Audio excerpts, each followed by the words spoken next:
Kwentong pag-ibig ng astig na si Travis Maddox, isang fighter, sa underground boxing matches at ultimate college campus charmer. Paano niya kaya paibigin si Abby o Abigail Abernathy, ang mabait na anak at poker star na gustong magbagong buhay, at higit sa lahat hindi ito nagpapakita ng interes sa kanya. Sa Las Vegas, Nevada, naninirahan si Abby at ang kanyang ama na lulong sa sugal. Sa murang edad ni Abby, tinuruan siya ng kanyang ama kung paano maglaro ng poker. Nanalo siya sa 13 magkakasunod na tournament, kung kaya't tinagurian siyang child poker star Lucky 13. Nang siya ay 16 na taong gulang na, napagpasyahan ni Abby na umalis sa poder ng kanyang ama. Magsimula ng panibagong buhay, at talikuran ang pagsusugal. Gustong mag-enroll ni Abby sa isang university kung saan doon din nag-aaral ang matalik niyang kaibigan na si America. Nang makarating doon si Abby, nakita siya agad ng kanyang kaibigan. Masaya silang nagkumustahan at inihatid pa siya nito sa dormitoryo kung saan siya titira. Pagod si Abby sa biyahe at gusto muna niyang magpahinga, hinatak siya sa kung saan para manood daw ng underground boxing show kasama ang kasintahan nito. Naglalakad sila sa pasilyo ng venue ng nasabing show.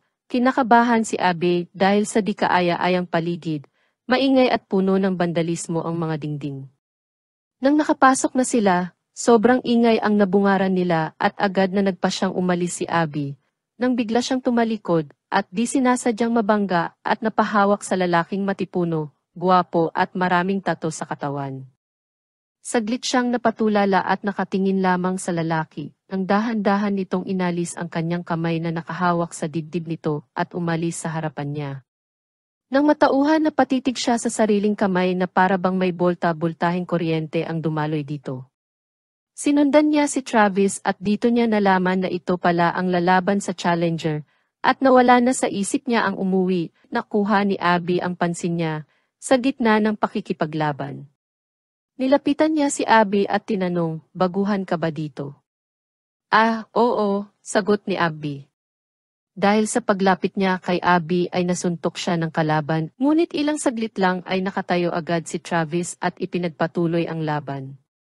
Nagpakawala si Travis ng isang malakas na suntok at nasapul sa panga ang kanyang kalaban at natalsikan si Abby ng dugo sa damit at mukha.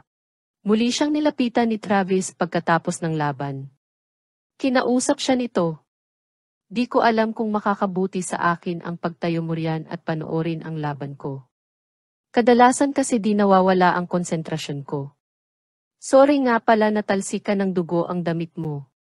Wika ni Travis at binigyan siya ng nakakalokong ngiti.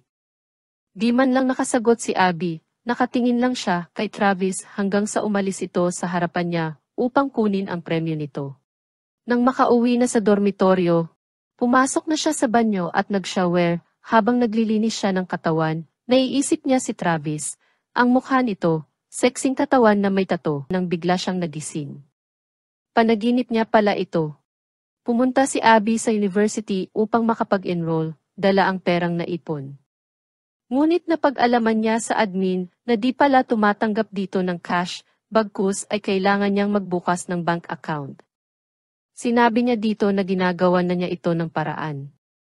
Pagkatapos niyang magpaliwanag, pumayag na rin ang admin magbayad siya ng cash para sa isang semester lamang at kinakailangan pa rin niyang tumupad sa patakaran ng universidad. "Salamat po, maraming salamat po," maligayang sabi ni Abby. Nakipagkita siya kay America ng umagang iyon at sinabi niya dito ang nangyari kanina sa universidad. Nag-alala ito sa kanya. "Ano na ang gagawin mo pag naubusan ka ng budget? Mag-working student na lang siguro o hahanap ng ma-applyang scholarship, basta, gagawan ko na lang ng paraan." Habang nag-uusap sila dumating ang nobyo ni America, may dala itong kape para sa kanila.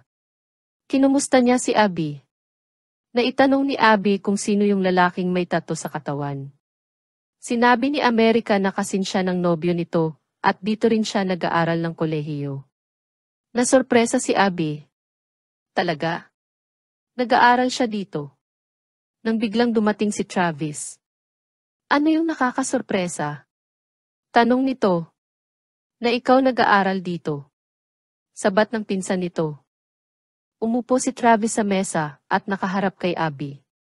Nagkita na ba tayo? Siya yung babae kagabi na narumihan ang damit, sabat ng nobyo ni America. Pigeon. Tawag ni Travis kay Abby. Abby ang pangalan ko.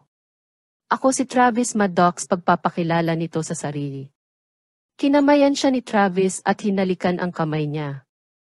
Hindi kita type, sabi ni Abby.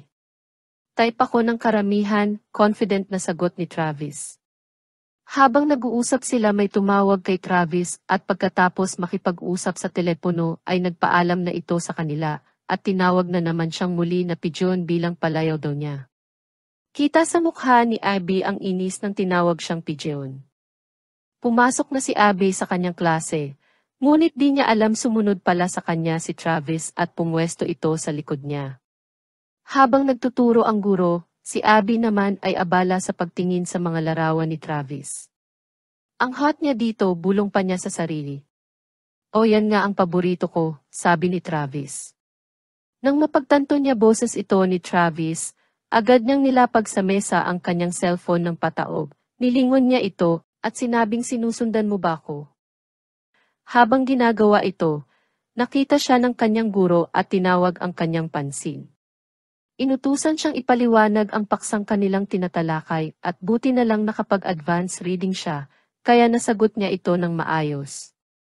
Inis niyang binalingan si Travis. Ba't nandito ka? Tanong ni Abby. Kasi binigyan mo ako ng motibo, sagot ni Travis. Hindi kita gusto, wika ulit ni Abby. Pinagmamasdan mo nga mga larawan ko, sabi ni Travis. Umalis ka na, huwag mong sayangin ang oras ko, hindi kita gusto, at hindi ako makikipagsiping sa'yo, mariin, wika ni Abby. Hindi ko naman sinabing makipagsiping ka sa akin, gusto lang kita imbitahan mag-dinner. Ayoko nga, umalis ka na. Tinitigan lang siya ni Travis ng ilang segundo, at sabi nito na, susunduin kita mamayang alas 8, at pagkatapos ay umalis na ito. Kinagabihan nakaupo si Abby sa may hagdan sa labas ng dormitoryo, dinig niya ang maingay na motorsiklo papalapit sa gawin niya. Si Travis pala ang nagmamaneho. Huminto ito sa tapat niya, nag-ayos ka ba para sa akin? Pumunta sila ng park, bumili ng makakain at masayang nagkwentuhan. Sinabi ni Abby na mas maganda kung maging friends sila, friends without benefits, sabi ni Abby. Napagkwentuhan rin nila ang kani-kanilang pamilya, ngunit hindi sinabi ni Abby ang lahat ng tungkol sa kanya. Napag-alaman din ni Abby na may 5 magkakapatid sina Travis na puro lalaki at wala na siyang nanay. Kinabukasan habang nagja-jogging si Abby, nakilala niya si Parker nang di sinasadyang mabangga niya ito. Pag-uwi sa dorm, nag-shower siya at habang ginagawa ito biglang namatay ang tubig. Tumawag siya ng saklolo. At napag-alaman niyang mawawala ng tubig ang dorm nila ng isang araw. Pumunta siya sa apartment ng kaibigan niyang si America at nakisuyo na kung pwedeng doon muna siya. Sumabat naman ang nobyo nito na okay lang basta huwag pakialaman ang kwarto ni Travis. Ha? Dito rin nakatira si Travis? Bigla na lang siyang nag-back out nang malaman niya ito. Ngunit sadyang makulit si America. At napapayag siya nito. Habang nag-aaral si Abby, pinakinggan niya muna ang voice message ng tatay niya. Pagkatapos ay may narinig siyang ingay sa loob ng kwarto ni Travis. Lumabas ang babae at nakisuyo kay Abby na ibigay niya kay Travis ang cellphone number niya na nakasulat sa maliit na papel. Tinanggap naman niya ito at ibinigay kay Travis, ngunit tinapon lamang ito ni Travis sa basurahan. Nagulat si Abby sa ginawa nito. Itatapon mo lang ang numero ng babaeng isinama mo sa kwarto. Ganun lang yon? Yes. Wala naman akong ipinangako sa kanya na kahit ano. Nag-offer si Travis kay Abby na pwede siyang matulog sa kama nito. Ngunit tumanggi siya, nagpumilit si Travis at sinabi niya kay Abby na walang ibang gumagamit ng kama niya maliban sa kanya. At sa kalaunan na pagtatalo nila ay pumayag na rin si Abby. Kinagabihan magkatabi silang natulog ni Abby. Inabot na ng alas 9:30 ng umaga, himbing na himbing pa rin sa pagtulog si Abby, at tila nananaginip pa ito, nang bigla nitong hinawakan ang maselang parte ni Travis. Nagising si Travis sa pangyayari at pilit niyang ginigising si Abby. Sinubukan ni Travis na alisin ang kamay ni Abby mula sa kanyang maselang parte ng magising ito. Nang makita ni Abby kung saan nakahawak ang kanyang kamay ay nabigla ito at napasigaw. Napasugod si America at ang boyfriend nito sa kwarto nila at tiningnan kung ano ang nangyayari sa kanila ni Travis. Gigil at galit na galit si Abby kay Travis nang maalala nito na may exam pala siya sa bio subject niya. Isinuot agad ni Abby ang sapatos niya at pumasok sa eskwelahan upang mag-exam. Natumba siya sa kakatakbo at narumihan ang damit niya. Nang pauwi na si Abby pagkatapos ng exam, ay nakasalubong niya si America. Sinabi niya dito na walang namamagitan sa kanila ni Travis at sinabi niya rin dito na patuloy pa rin sa pagpapadala ng mensahe ang kanyang ama. Nainis si America sa tatay ni Abby dahil ayaw pa rin itong lubayan si Abby. Pagkaalis ni America dumating naman si Parker at kinausap ito ni Abby. Inimbitahan siya mag-dinner, ngunit tumanggi siya, pero nang makita niya si Travis sumsenyas-senyas pa ito sa kanya, ay bigla niyang tinanggap ang imbitasyon ni Parker. Kinagabihan sinundo siya ni Parker at lumabas sila. Pagkatapos nilang mag-dinner, uwi na sana sila nang makatanggap ng mensahe si Parker. Iniimbitahan siya sa isang show at isinama niya si Abby. Nasa sinasabing show na sila nang sinabi ng MC kung sino ang maglalaban sa gabing iyon. Nagulat si Abby nang marinig ang pangalan ni Travis at nagpaalam muna siya kay Parker na mag-CR. Sa kabilang banda naman ay nag-aalala na si Travis kay Abby dahil hindi ito nagre-reply sa mga text niya. Wala silang kaalam-alam na nasa iisang gusali lamang sila. Papasok na sana si Travis sa loob ng bulwagan nang magkasalubong sila ni Abby. Kinausap niya ito, "Abay, akala ko kung ano na ang nangyari sa'yo, ba't di mo sinasagot ang text ko, at ganyan pa ang suot mo, nakaluwa ang dibdib mo. Bakit ba di naman ito kaakit-akit, para sa kaalaman mo Abby na didistract ako." Habang nagbabangayan sila dumaan naman ang katunggali ni Travis. Nanlaki ang mata ni Abby, dahil di hamak na mas malaki ang kalaban ni Travis kaysa sa kanya. "Yun ba ang kalaban mo?" "Oo, bakit? Baka kung anong mangyari sa'yo." "Ano to Abby, nag-aalala ka sa'kin, ganito ba ang paraan mo ng pagsasabi na gusto mo ko?" "Hindi kita gusto," pagkakaila ni Abby. "Pinagdududahan mo ba ang kakayanan ko?" "Oo," sabi ni Abby. Dahil dito nakipagpustahan si Travis kay Abby. Kapag natamaan siya sa laban, hindi siya makikipagtalik sa babae ng 3 buwan, at pag nanalo siya titira si Abby sa apartment niya ng 1 buwan. Sumang-ayon naman si Abby at pinaalalahanan pa niya si Travis na hinding-hindi siya makikipagtalik dito kahit kailan. Bago nagsimula ang laban, umalis muna sandali si Parker. Nag-cheer naman si Abby sa kalaban ni Travis. Dahil magaling si Travis, ilang tama lang sa kalaban ay tumba na ito. Masayang-masaya si Travis at inaasar pa nito si Abby. Nang makabalik si Parker, nagtanong ito kung anong nangyayari. Sinabi ni Abby kay Parker ang lahat pati na ang pakikipagpusta nito kay Travis. Nasa loob na sila ng sasakyan nag-uusap at talagang di makapaniwala si Parker sa nangyayari. Magpapaalam na sana si Abby kay Parker nang biglang bumulaga si Travis. Natakot at naghi-hysterical si Parker at sumisigaw na pinagtatabuyan si Abby palabas ng sasakyan sa pag-aakalang sasaktan siya ni Travis. Nasa apartment na ni Travis si Abby, doon siya titira ng 1 buwan. Inis na inis si Abby kay Travis kaya tinatalakan niya ito. Sa pamamalagi niya doon unti-unti nilang nakikilala ang isa't isa, at di na namamalaya ni Abby na nahuhulog na siya kay Travis, wala na rin ang inis at galit niya rito, masaya nilang pinagsasaluhan ang mga araw na magkasama sila. Isang araw isinama ni Travis si Abby sa bahay nila, ipinakilala niya ito sa kanyang mga kapatid at ama. Kumain sila at naglaro ng sugal, umiwas si Abby at hindi na nakilaro sa mga ito. Ngunit pinilit siya ng isa sa mga kapatid ni Travis, kaya pinagbigyan niya ang mga ito. Si Abby ang laging panalo, nagtanong ang kuya ni Travis kung saan siya natutong maglaro ng baraha. Sa Vegas tinuruan ako ng aking ama. Pagkasabi nito mahinahong nagsalita ang ama ni Travis na may tanyag na high-stake poker player sa Vegas na si Abernathy. May nag-iisa siyang anak na babae. Tinuruan niya ito at ginamit upang magkapera. Habang nagiging eksperto ang bata sa pagsusugal, nalulong naman ang ama nito sa bisyo. Hanggang sa isang araw wala nang naging balita sa anak nito. Namutla si Abby sa narinig, naisip niya na baka magalit ang mga ito sa kanya at di siya matanggap. Inilapag ng kuya ni Travis ang cellphone nito sa mesa. Diba, ikaw yan? Napatitig si Abby dito, at di siya makapagsalita. Tiningnan din ito ni Travis at kinumpirma niya ito kay Abby.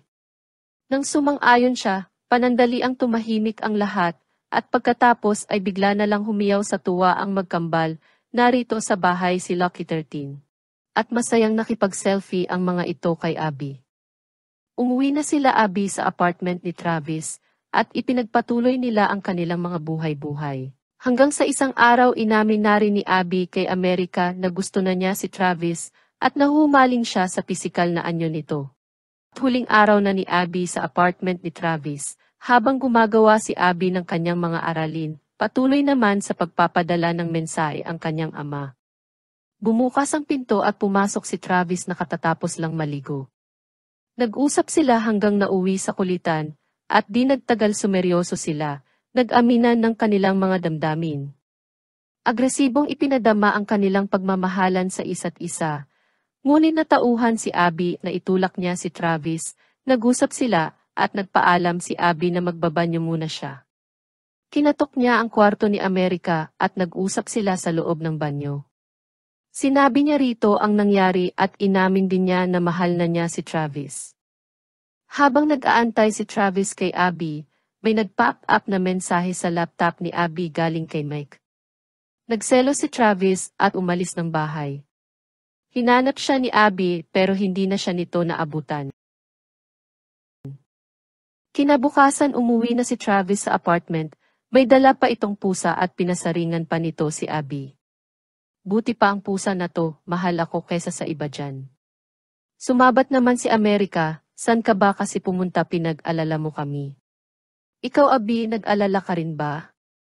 Di ako nakatulog ng magdamag sa pag-aalala sa'yo. O baka naman inaalala mo ang boyfriend mong si Mick, nakita ko sa computer mo ang mensahe niya. Para sa kaalaman mo, si Mick ay tatay ko. Teka nga muna, gaano mo kadalas basahin ang mga mensahe ko? Parang na-guilty at napahiya naman si Travis at nanghingi siya agad ng paumanhin dito. Ngunit nagalit na sa kanya si Abby at umalis ito. Nakita ni Parker si Abby sa library at nakatulog na ito, naalimpungatan ito nang nilapitan niya. Nagkumustahan sila nang may nag-text kay Parker at pagkatapos niyaya niya si Abby lumabas. Agad naman itong pumayag. Ngunit lingid sa kaalaman ni Abby si Travis ang nag-text dito. Dahil may inihanda silang sorpresa para sa karawan ni Abby. Dinala ni Parker si Abby sa nasabing surprise party. At talaga namang nasorpresa siya. Binati siya ng kanyang mga kaibigan at napag-alaman din niya na si Travis ang nag-organisa ng party. Nagpakalasing si Abby dahil pakiramdam niya binabalewala lamang siya ni Travis. Ginamit din niya si Parker upang pagselosin si Travis. Nang makita ni Travis na lasing na si Abby, sinita niya ito, ngunit ayaw nitong paawat at nagalit pa sa kanya at nag-walkout ito. Sinundan niya si Abby at nag-usap sila, inilabas ni Abby ang kanyang hinanakit at sinabihan niya si Travis na duwag. Naparati siya nitong iniiwasan sa tuwing may di sila pinagkakasunduan. Dahil sa kalasingan, nasukahan niya si Travis sa mukha. Iniuwi na siya nito at inalagaan. Kumuha si Travis ng tubig na may inom para kay Abby. Habang nagaantay siya, tinawagan niya ang kanyang tatay. Ipinaalam niya dito na kaarawan niya at nagaantay siya ng tawag nito. Anak, alam ko naman na kaarawan mo ngayon, gusto nga kitang puntahan pero di ko alam kung nasaan ka ngayon. Dahil sa kalasingan ni Abby, sinabi niya sa tatay niya ang kanyang kinaroroonan. Kinabukasan, mahimbing pang natutulog si Travis nang umuwi na sa dorm si Abby. Papasok na sana siya sa dorm nang may lalaking tumawag sa kanya. Kinausap siya ng lalaki. Hindi na sana niya ito papansinin at tutuloy na sa loob, ngunit sinabi nito na may kinalaman ang tatay niya dito. Inusisa niya ito at napag-alamang natalo ito sa pustahan ng 100,000 sa boss ng lalaking sumundo sa kanya. Sinabi rin ito na pag hindi siya sumama dito ay puputulin ang isang binti ng tatay niya. Walang nagawa si Abby kundi ang sumama rito patungong Las Vegas. Hinanap siya agad ni Travis pagkagising nito. Panay ang padala ng mensahe. Hinalughog niya ang kwarto, at pati ang perang nakatago sa kama ni Abby ay nakita nito. Sinabi ni Travis na nawawala si Abby. Buti na lang nakatrack ang cellphone ni Abby sa cellphone ni America. At napag-alaman nila na nasa Vegas nga si Abby. Dala ang cellphone ni America, sinundan ni Travis si Abby sa Vegas, at natunton nito ang eksaktong lugar ni Abby. Nakikipag-usap si Abby sa tatay niya at sa nautangan nito. Dahil sa galing niyang maglaro ng baraha, pinipilit siyang maglaro upang mabayaran ang utang ng tatay niya kung hindi ay may masamang mangyayari dito. Hindi makahindi si Abby dahil sasaktan ng mga ito ang tatay niya. Naghanda na si Abby, pumwesto na siya at nagumpisang maglaro ng poker. Nang makalikom ng $100,000, tinapos na niya ang laro at umalis ng kasino. Naglalakad si Abby palabas nang may tumawag sa kanya, nilingon niya ang lalaking tumawag sa kanya, at napag-alaman niyang kaibigan at naging kaklase niya ito noon. Ganun pa man sinabi nito sa kanya na kailangan niyang bawiin dito ang napanalunan dahil underage siya. Walang nagawa si Abby kundi ang ibigay ito, dahil tuluyan ng masisira ang kinabukasan niya pag nagkataon. Agad niyang ipinaalam sa tatay niya ang nangyari. Sobrang nag-aalala si Abby na baka kung ano ang mangyari sa tatay niya, sinabihan niya itong tumakas na. Nasa isang kwarto si Abby, nakikipag-usap sa lalaking nautangan ng tatay niya, nang dumating si Travis at nagpambuno ang mga ito. Nanaig si Travis at nailigtas niya si Abby. Subalit nagalit si Abby kay Travis dahil baka saktan nila ang tatay niya dahil sa ginawa ni Travis. Napag-alaman ni Travis na sinisingil ng nautangan ni Mick si Abby. Kung kaya gumawa siya ng paraan para makalikom ng pera para kay Abby at sa tatay nito. Sumali siya sa isang amateur fight bilang challenger na muntik na niyang ikapahamak. Di kinaya ni Travis ang kalaban. Bukod sa malaki ito sa kanya, di hamak na veterano ito sa laban. Sinundan ni Abby si Travis nang malaman ang ginawa nito. Nagtungo siya sa parking lot at doon ay nakita at narinig niya ang pag-uusap ng kanyang ama at ng kanyang kaibigan na kumuha ng kanyang pera. Napag-alaman ni Abby na ginamit lang siya ng kanyang ama upang magkapera ito at wala naman palang babayarang utang kahit kanino.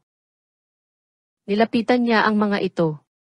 Ginamitan niya ng teaser ang kanyang kaibigan. Pagkatapos ay kinumpronta niya ang kanyang ama. Itinakwil niya ito at sinabing wala na siyang pakialam sa buhay nito. Nagtungo si Abby sa laban ni Travis kung saan lubos na nahihirapan ito. Sinubukan niyang tulungan si Travis, ngunit sadyang malaba-kulaw ang kalaban ni Travis. Pati siya ay muntik ng masapak. Sa kabutihang palad ay may sumiklab na sunog dahil sa kuryente at dahil dito ay natigil ang laban. Tinulungan ni Abby si Travis at pinsan nito. Matapos ang kaguluhan ay ibinalita ni Abby kay America ang nangyari at sila ay nasa maayos na. At sa huli ay sina Abby din ang nakinabang sa perang napanalunan niya at tiyak na magagamit niya ito sa kanyang pag-aaral. At diyan natapos sa masayang tagpo ang pelikulang ito. Huwag kalimutang mag-subscribe, like at share para ma-notify ka sa susunod ko pang mga uploads.